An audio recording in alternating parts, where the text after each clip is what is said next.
Баршаңызға қайырлы күн достар. Бүгін сіздермен бірге Бекзат. Бүгін мен осындай ішек қарындарды осылай тазалап және де иісі мүлдем шықпайтындай етіп не қосып жуу керектігін сіздермен алдағы видеода бөлісетін боламын. Олай болса видеоны соңына дейін қарап тіркеліп отырыңыздар. Мінекей, мен бұған дейін бұл ішек қарындардың барлығын бірнеше қайтара тұзбен жуып алдым. Маған ұнамай тұрғаны әлі де бір иісі бар сияқты, сондықтан қазір бұның иісін қалай кетіру керектігін алдағы уақытта сіздермен бөлісемін. Мінекей, тағы да тұзға салып, мен тағы да жуып жатырмын. Оның алдында мен бірнеше қайтара айналдырып барлығын тап-таза қылып жуып алдым. Мінекей, мен тағы да бір рет тұзбен сіздердің көздеріңізше жуып жатырмын. Тұзды қанша салып жусаңыздар да ол ешқандай әсер етпейді. Сондықтан тұзды қорықпай салып бірнеше қайтара жуа беріңіздер. Мінекей, осылайша ағып тұрған суда мен жақсылап жуып аламын.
Мінекей, барлығын жуып алдым. Енді тағы да үстіне су құйып, қазір мен бұның үстіне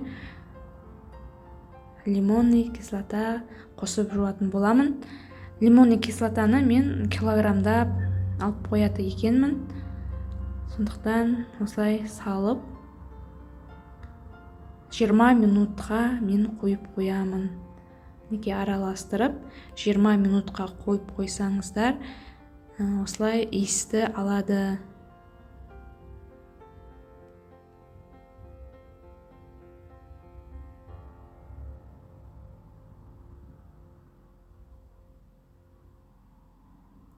Енді 20 минут тұрды. Мен бұны қайтадан тағы да жақсылап жуып аламын.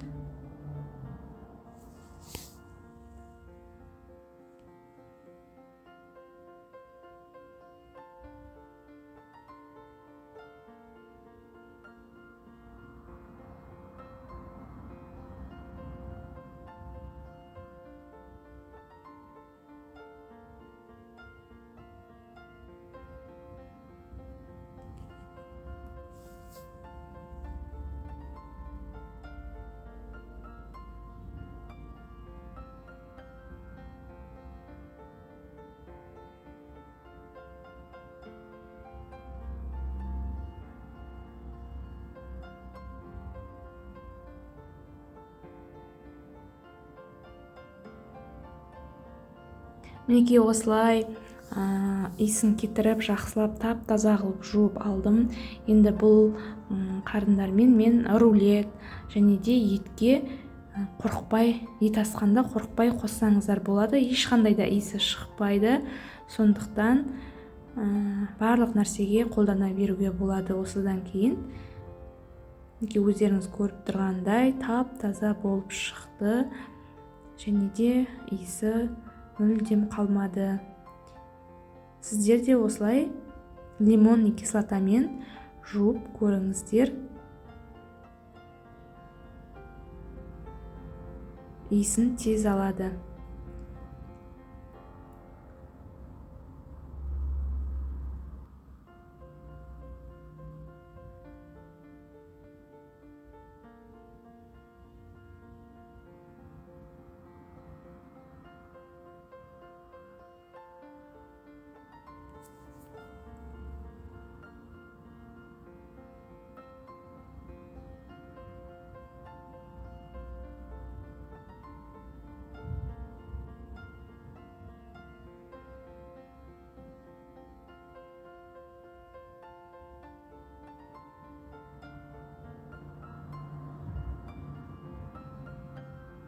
Мінекей барлығын тазалап жуып алдым. Өте тап-таза. Барлығы видеода көрініп тұр. Мінекей. Сіздер де осылай жуып көріңіздер. Тұзбен, лимонный кислотамен. Өте керемет нәтижесі. Сіздерге ұнап жатса, каналыма тіркеліп қойыңыздар, және де қоңырауша белгісін басып қойыңыздар. Алдағы уақытта керемет видеолар салатын боламын. Сау болыңыздар.